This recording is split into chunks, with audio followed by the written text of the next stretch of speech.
Kita harus menjadi rahmat, bukan laknat. Betul. Islam adalah rahmatan lil alamin, bukan laknatan lil alamin.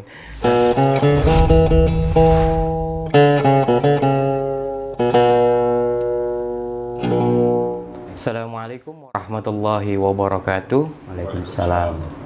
Para pemirsa, berjumpa kembali di channel Tauhid Cinta. Ya, kita menyaksikan belakangan ini ya para artis, para pesohor kita ya maupun juga ada di masyarakat kita terjadi orang masuk agama lain atau pindah dari satu agama ke agama lain yang biasa dalam Islam kita sebut sebagai murtad. Tapi juga kita menyaksikan banyak ya orang yang juga masuk Islam atau kita sebut sebagai mu'alaf, orang yang baru masuk Islam. Nah, di satu sisi bagi mereka yang masuk Islam, kita menerimanya dengan tangan terbuka dan kita anggap mereka sebagai saudara. Dan mereka yang murtad, kita anggap sebagai bukan saudara lagi. Padahal, ya kalau kita mau lihat, ada beberapa definisi mengenai ukhuwah atau persaudaraan. Ada persaudaraan, ada ukhuwah Islamiyah, ada ukhuwah Basyariyah atau Insaniyah, juga ada ukhuwah Watoniyah. Islam juga ada persaudaraan sesama bangsa dan ada persaudaraan sesama manusia. Dan bahkan Ali bin Abi Thalib pernah mengatakan bahwa mereka yang bukan saudaramu dalam iman adalah mereka saudaramu dalam kemanusiaan. Nah, karena hidayah itu juga kan tidak bisa kita dapat begitu saja. Hidayah itu yang menentukan Allah Subhanahu wa taala. Nah, kita akan bicarakan tentang fenomena murtad dan juga fenomena mu'alaf yang sekarang makin marak terjadi. Nah, saya sudah ditemani oleh Pak Ustadz Mukhlisin. Beliau adalah pembina dari channel Tauhid Cinta ini. Assalamualaikum Pak Ustadz. Waalaikumsalam Mas Rifki, apa kabar? Alhamdulillah baik. Ya, semoga pemirsa kita juga selalu dilimpahi kesehatan dan keberkahan. Amin. Amin. Nah, Pak Ustadz, kan ada ayat yang mengatakan innaka latahdi man ahbabta walakin Allah yahdi may yasha. Kamu sekali-sekali tidak bisa memberikan hidayah pada orang lain. Bahwasannya Allah lah yang hanya bisa memberi hidayah. Makna ayat ini apa Pak Ustadz? Kalau kita baca asbabun nuzul ya, ayat ini kan sebagai jawaban atas kesedihan yang begitu luar biasa. Bayangkan Rasulullah itu dibimbing mulai dari umur 12 tahun oleh Abi Thalib, paman beliau. Bahkan Abu Thalib itu kira-kira mengatakan siapapun yang ingin memusuhi keponakan Muhammad harus berhadapan dulu dengan aku. Tiba-tiba pada saat terakhir hidupnya Abu Thalib bahkan tidak bersyahadat. Sampai Rasulullah mengatakan, ya Allah, aku nggak pernah minta kepadamu, tapi bolehkah aku minta satu permintaan yang betul-betul saya sedih kalau ini tidak engkau kabulkan? Bolehkah engkau memberikan hidayah kepada pamanku yang begitu luar biasa, engkau tahu bahkan hidupnya untuk membela aku, bahkan membela Islam. Maka turunlah surat Al-Qasas 58 tadi yang mengatakan innaka la tahdi man ahbabta. Bayangkan Allah sendiri mengatakan engkau tidak bisa memberikan hidayah kepada orang yang paling kau cintai sekalipun. Walakin Allah yahdi may yasha, dan sesungguhnya Allah akan berikan hidayah kepada siapa yang Allah kehendaki. Ayat ini kan bicara tentang pertama bahwa hidayah itu hak prerogatif Allah. Ya, bahwa kemudian kita tidak bisa berdakwah itu bukan membuat orang kemudian dapat hidayah. Tapi Rasulullah pun hanya mengatakan basyira wa nadhira. Rasul itu kan cuma utusan menyampaikan, memberikan kabar gembira, memberikan peringatan. Bahwa kemudian hidayah itu betul-betul hak prerogatif Allah.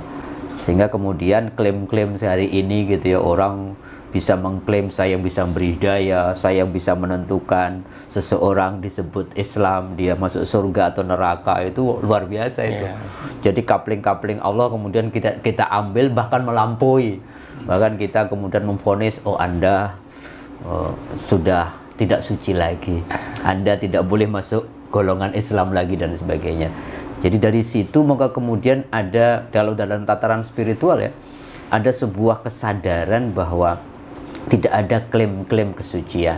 Bahwa ketika kita mendapatkan sebuah pencerahan dari Tuhan. Itu bukan karena riadoh kita, bukan karena ikhtiar kita, bukan karena kita ikut pengajian A, pengajian B gitu kan. Kadang-kadang muncul eksklusivisme itu. Wah, kalau di pengajian kita tuh pasti hijrah. Kalau Anda nggak ikut di sana, Anda belum hijrah. Itu kan kalau ngambil ayat ini itu langsung kemudian kita diingatkan betul bahwa tugas kita untuk apa sih? Tugas kita itu mempersiapkan diri saja. Bahwa kita sudah diberikan potensi yang luar biasa oleh Allah, ada potensi akal, ayo kita gunakan untuk melihat fenomena ayat-ayat Allah, sehingga dengan itu berharap kita melihat fenomena Allah, ayatullah, sign dari Allah itu kita dapat hidayah. Kita diberikan hati untuk menjemput hidayah, kita diberikan ruh untuk menjemput hidayah. Jadi segala ikhtiar kita tidak boleh kemudian kita pastikan gara-gara saya ikut pengajian kelompok tertentu saya dapat hidayah, gara-gara saya ke sekolah segini saya dapat hidayah.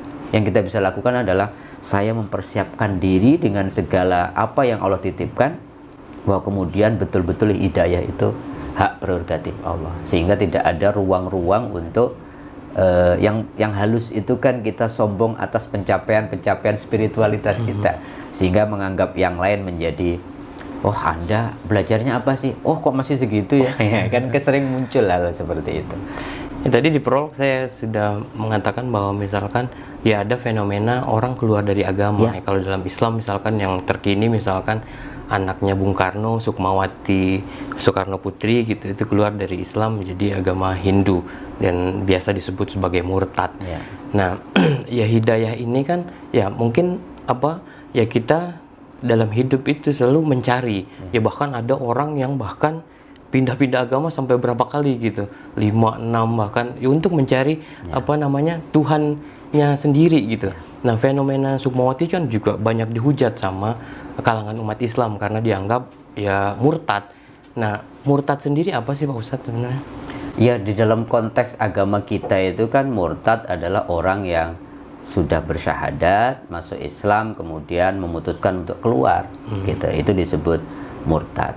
Sehingga kemudian kalau kita tarik, bagaimana sikap kita menghadapi orang-orang yang murtad seperti ini? Dalam kasus-kasus Abu Bakar, kasus-kasus Umar jadi khalifah kan kemudian sampai dalam tanda petik ya dibunuh. Itu tidak boleh kita lihat secara secara terlepas dari konteks waktu itu. Yeah. Bayangkan kalau dulu, jangankan murtad, orang nggak membayar zakat aja zaman Abu Bakar diperangi. Karena apa? Karena kalau ini dibiarkan, Islam yang baru berkembang ini hancur. Jadi Abu Bakar 2 tahun jadi khalifah itu konsolidasi betul kan nggak? Jadi bayangkan orang-orang baru dari zaman jahiliyah masuk Islam, dibimbing Rasulullah 10 tahun di Madinah, tiba-tiba Rasulullah hilang. Rasulullah wafat. Umar aja kan sampai, siapa yang berani mengatakan Rasulullah meninggal? Saya akan bunuh dia. Itu bukan Umar tidak percaya bahwa Rasulullah itu bisa mati, tapi karena ketidakbisaan dia. Ini kalau nggak ada Rasulullah gimana ini? Maka orang-orang yang nggak bayar zakat itu kan punya alasan, saya bayar zakat itu sama Nabi, bukan perintah Islam, maka itu harus diperangi. Kalau ini dijadikan terus sebagai dibiarkan, kita sampai hari ini bayar zakatnya ke pemimpin nanti, nah, salah kaprah lagi.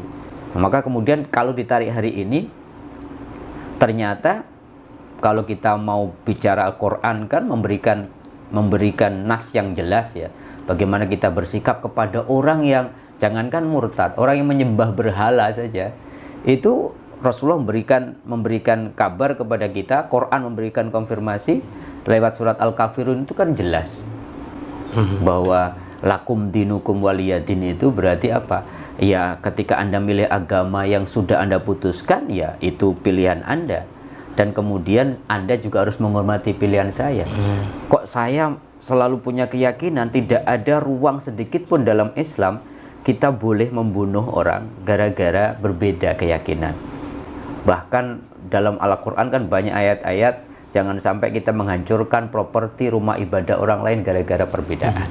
Sehingga dengan itu, maka kemudian ya kerepotnya kita ini kan agak subjektif ya. Kalau ada yang masuk Islam itu senangnya minta ampun gitu. Pokoknya nambah satu itu, tapi kemudian kita nggak punya tanggung jawab membimbing mereka, bagaimana mengajarkan, pokoknya syahadat, ayo gitu masuk Islam di kita, habis itu didiamin. Tetapi nggak diberikan bimbingan Islam yang baik itu apa, Maka saya beberapa kali di satu masjid, di satu yayasan itu, kalau ada orang masuk Islam, saya tanya betul itu, mau ngapain masuk Islam? Kalau dia nggak tahu masuk Islam, ngapain? Jadi beban aja nanti kan. Kamu ngapain masuk Islam? Ketika dia bercerita tentang perjalanan, dia mencari fitrahnya, kemudian ketika saya nganggap, oh ini oke, kemudian biasanya misalnya saya menuntun syahadatnya, dan kemudian saya berikan pesan-pesan. Masing-masing yayasan itu saya kira harus punya program lah. Maka ada mu'alaf center itu kan, itu sebagai tanggung jawab, bukan hanya senang nambah saja secara kuantitas umat Islam, tetapi tanggung jawab untuk membimbing umat itu diarahkan kepada Islam yang menurut kita ya sebagaimana keinginan Rasulullah kan. Pesan Nabi kan cuma 3 ya Islam itu, bahwa Islam itu agama akhlak. Kalau orang mu'alaf harus ditekankan betul gitu, Muslim itu yang penting sholat bisa pribadi gitu ya. Sholat kita khusyuk dan tidak hanya kita yang tahu, tapi tunjukkan kita Muslim itu akhlak. Ad-dinu wa husnul khuluq itu penting. Hakikat agama itu akhlak, dan Rasulullah pun diutus untuk memperbaiki akhlak. Yang kedua, harus ditekankan ajaran Islam yang inti juga. Pesan dasar Rasulullah itu rahmatan lil alamin. Bagaimana Anda masuk Islam nanti Anda menjadi PR yang terbaik untuk memberikan energi positif, kebaikan-kebaikan kepada siapapun, bahkan kepada keluarga Anda yang kemudian Anda tinggalkan. Ya biasanya itu konfliknya di situ. Lah bagaimana kita mengedepankan saya Muslim itu harus menjadi energi positif, menjadi rahmat, sehingga kemudian tanpa harus mendakwahkan, ngelihat perilaku orang tersebut malah boleh jadi senang dengan Islam. Yang ketiga, yang tidak kalah penting ditekankan betul, ketika Anda memutuskan Muslim harus merujuk Al-Baqarah 143, wa kadzalika ja'alnakum ummatan wasata, bahwa Muslim itu harus moderat. Saya selalu ditanya, Muslim itu moderat ya? Muslim sama dengan moderat. Kalau kita Muslim masih milih kanan kiri, bukan Muslim. Karena Muslim hadir itu untuk menarik garis antara Yahudi dan Nasrani, ditarik garis tengah. Otomatis kalau Muslim harus moderat. Muslim niscaya moderat. Khairul umuri awsatuha. Sebaik-baik perkara adalah di tengahnya, moderat. Nah, ini kan ada fenomena gini ya Pak Ustadz ya. Orang yang keluar dari agama, baik itu agama Islam maupun dari agama sebelumnya gitu, itu ada kecenderungan mereka menjelek-jelekan agama sebelumnya. Ya dalam hal ini Sukmawati menjelek-jelekan misalkan agama Islam gitu. Terus siapa lagi misalkan Watoni, Irina segala macam gitu. Itu kan menjelek-jelekan agama sebelumnya. Baik nggak sih sebenarnya Pak Ustadz yang kayak gini dalam bukan hanya baik gitu. Quran hanya bilang wala tasubul ladzina. Allah mengatakan jangan engkau jelek-jelekkan Tuhan agama orang lain. Sebab kalau engkau menjelek-jelekkan mereka, mereka akan menjelekkan Tuhan agamamu bighairi ilmin, tanpa ilmu. Itu jelas sekali. Jadi kenapa sih mestinya toleransi intern agama aja kita agak susah ya, apalagi toleransi antar agama. Kenapa sih mesti orang kalau meninggalkan sesuatu itu mesti kemudian sisi buruknya yang diungkap gitu. Dan itu gejalanya hampir rata ya. Beberapa pendeta yang kemudian masuk Islam itu selalu punya ceramah yang sangat populer, sayangnya diikuti banyak orang. Karena apa? Ya ceramahnya gitu, selalu menjelek-jelekkan agama ini, agama itu, agama sebelumnya, dan kemudian akhirnya mereka juga membalas hal sama. Penekanannya apa? Bighairi ilmin, tanpa ilmu. Yang terjadi adalah saling menjelekkan. Kenapa? Padahal Rasulullah sendiri kalau kita baca dalam sejarah 10 tahun di Madinah itu kan akur betul gitu. Jadi orang-orang suku Najran, suku Khazraj itu kan sebelumnya Nasrani atau Yahudi. Ketika masuk Islam itu bisa utuh. Rasulullah bisa membangun komunitas Madani lewat Misaqul Madiyah, Piagam Madinah itu rukun itu. 4 komunitas Muslim, Nasrani, Yahudi, Majusi bisa hidup rukun. Karena ya itu tadi, Rasulullah itu kemudian memposisikan beliau bukan mewakili Islam. Nah, tanda tangan Rasulullah ketika tanda tangan Piagam Madinah kan bukan Muhammad Rasulullah, tapi Muhammad ibnu Abdullah. Artinya apa? Itu hablum minan nas. Nah, bagaimana negara kita ini kan cocok sebenarnya. Makanya orang-orang yang selalu ada satu disertasi membandingkan Piagam Madinah dengan Pancasila dengan undang-undang. Itu menarik. Konteks keberagaman Madinah sama hari ini NKRI itu kan Bhinneka Tunggal Ika itu kan mestinya kalau ditarik nilai-nilainya luar biasa. Gitu. Sehingga saling menghormati, saling memuliakan. Ada gium Kiamat Siddiq yang ukhuwah Islamiyah, ukhuwah Watoniyah sama ukhuwah Insaniyah Basyariyah itu kalau itu dijunjung tinggi saja, itu luar biasa sebagai fondasi kita untuk oke lah berkhablu minallah, kita kemudian nafsi-nafsi secara privat, tapi ketika kita sudah ekspresikan keberagamaan kita, maka kemudian ukhuwah yang tiga itu harus menjadi pandangan dasar. Kalau sesama muslim, hari ini sesama muslim aja ceramah kemudian privat itu diviralkan aja dimasalahkan. Padahal itu ngomongin antar sesama. Maka kemudian betul-betul harus bijak gitu. Kapan kita harus bicara, dengan kata-kata apa, kepada siapa kita bicara, momennya apa, itu harus betul dijaga. Kalau bisa tiga-tiganya itu terwadahi. Sesama muslim kemudian tidak merasa kok Anda tidak firm ya, tidak yakin dengan kebenaran agama Anda ya. Selalu kritiknya itu, orang Islam harus yakin dong bahwa mereka hanya mereka yang masuk surga, kan selalu begitu. Tapi kemudian kita juga harus empati secara watoniyah, bahwa kemudian kita anak bangsa itu berbeda-beda keyakinan. Kemudian kita boleh secara internal dalam hati kita harus yakin jalan keselamatan itu Islam gitu. Tetapi kan juga harus memberikan satu ruang kepada yang lain bahwa kemudian mereka juga punya keyakinan jalan keselamatan mereka adalah itu gitu. Nah tadi masalahnya adalah gini Pak Ustadz, mereka merasa bahwa ya tadi kan jangan menjelek-jelekan agama lain bighairi ilmin, tanpa ilmu gitu. Mereka merasa bahwa mereka paling tahu agama mereka yang sebelumnya, dan mereka merasa bahwa banyak kekurangan dari agama sebelumnya yang harus mereka sebarluaskan gitu loh, agar mungkin umat Islam yang mungkin misalkan yang sekarang dianut sama agama dianut sama beliau itu ya tidak sana gitu ke agama itu. Mungkin lebih kepada cara ya. Gitu, rujukannya aja ke Rasulullah saja. Rasulullah nggak pernah mencaci maki kok agama lain. Bahwa kemudian Rasulullah menyampaikan anta'budullah gitu, wala tusyriku bi syai'a gitu. Memang ajaran tauhid itu agama. Rasulullah juga mengajarkan, menyampaikan firman-firman Tuhan. Ayat Al-Qur'an kan juga mengatakan wala taqulu salasah gitu. Jangan kau katakan Tuhan itu tiga, tetapi bukan dengan menjelek-jelekan, caci maki, bukan dengan disalib itu ada setan. Itu kan tendensius gitu.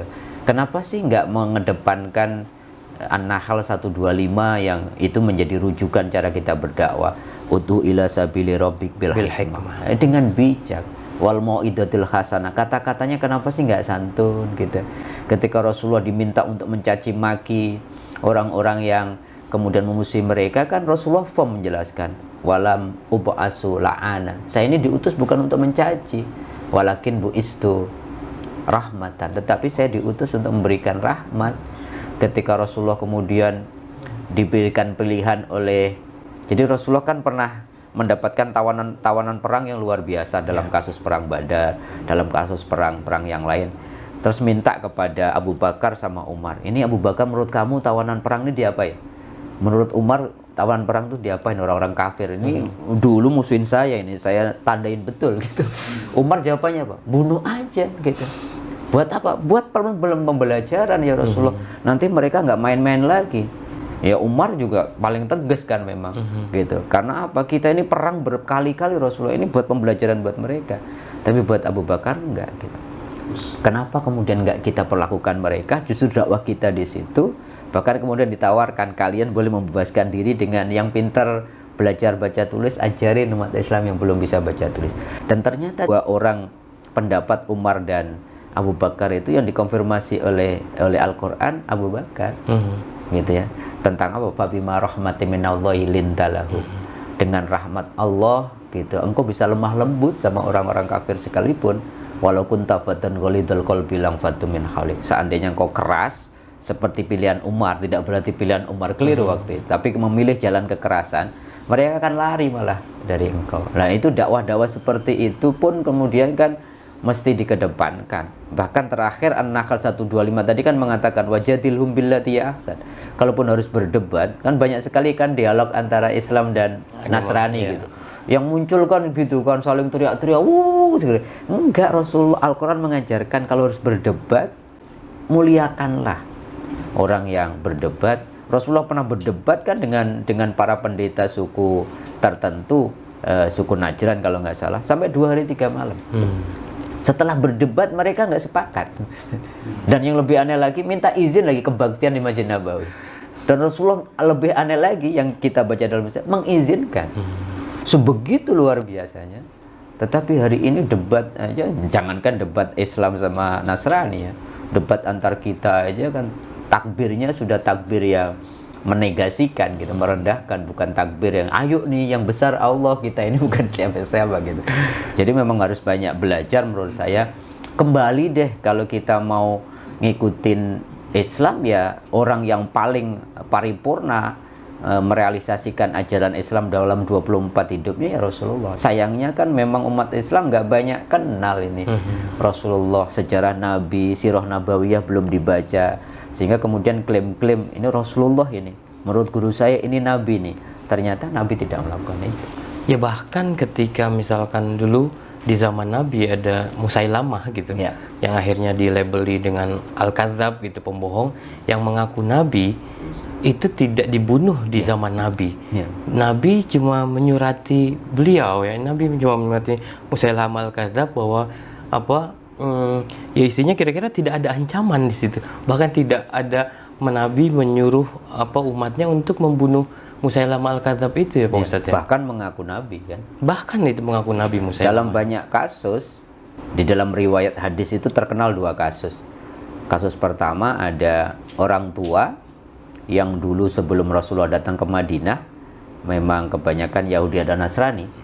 Ada yang mengizinkan anak-anaknya masuk, bahkan ada yang menyuruh kamu masuk aja agama Yahudi karena banyak privilege lah ya, secara ekonomi, secara keamanan. Tiba-tiba setelah Rasulullah datang ke Madinah, wah ternyata ini akhlaknya luar biasa, Islam luar biasa.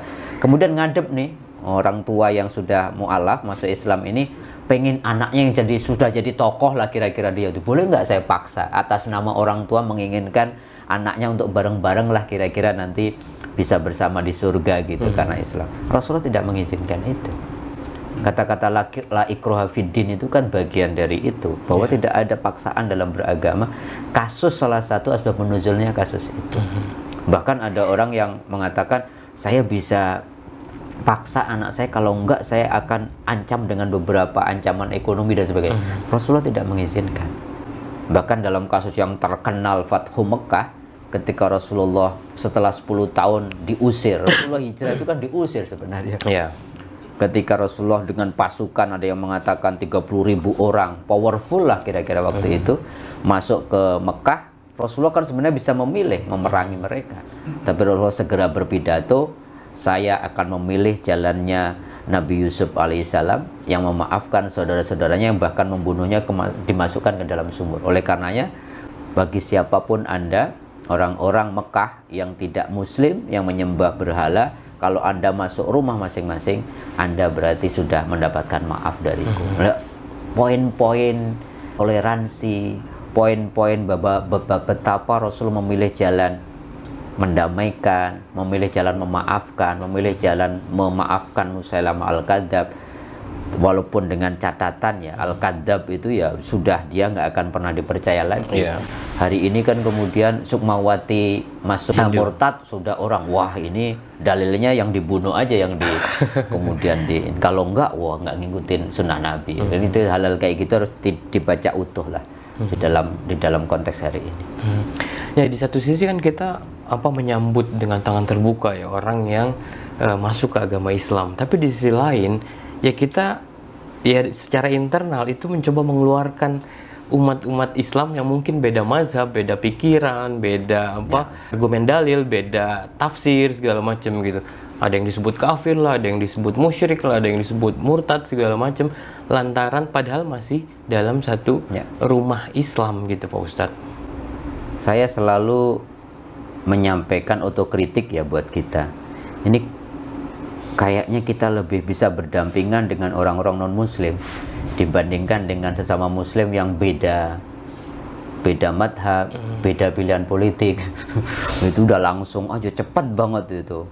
Kayaknya couplingnya sudah dibagi-bagi gitu ya. Yang bisa masuk surga cuman golongan tertentu, yang lain gara-gara memilih sesuatu yang mubah, memilih itu kan nyoblos dan tidak itu mubah. Masa Iya. gara-gara yang mubah implikasinya kafir dan tidak gitu. Iya.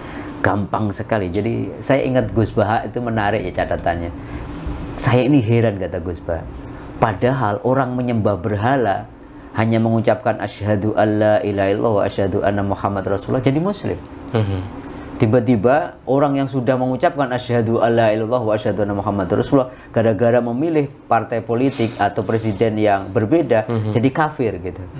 Jadi padahal Allah tuh begitu luar biasa memudahkan orang untuk kembali kepada Allah. Karena fitrahnya manusia itu kan kembali sesungguhnya. Sehingga memang harus kita dudukkan ya, bahwa kemudian kita harus membiasakan yang namanya keberagaman, perbedaan itu sunatullah. Bahkan jangankan agama gitu ya. Kalau dalam tradisi sufi kan lebih menarik lagi, bahwa jalan menuju Tuhan itu sebanyak nafas manusia.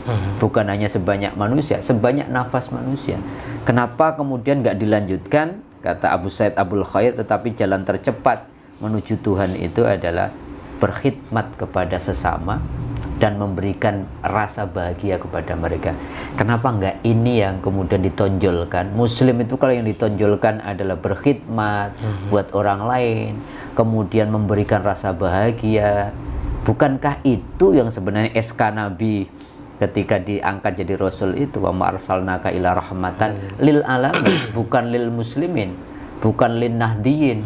Ya, ini kan sudah mulai kan dikapling-kapling gitu, bahwa rahmat hanya kalau NU sama berarti kita saudara, kalau kemudian berbeda madhab bukan saudara. Padahal ukhuwahnya lebih luas lagi, bukan hanya sesama muslim, sesama anak bangsa, sesama insan basyariah, bahkan sesama makhluk Allah. Rahmatan lil alamin itu kan semesta. Nah, bagaimana kehadiran kita?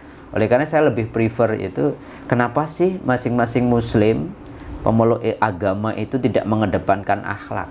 Kalau akhlak kan nggak pernah ada ikhtilafnya, perbedaannya.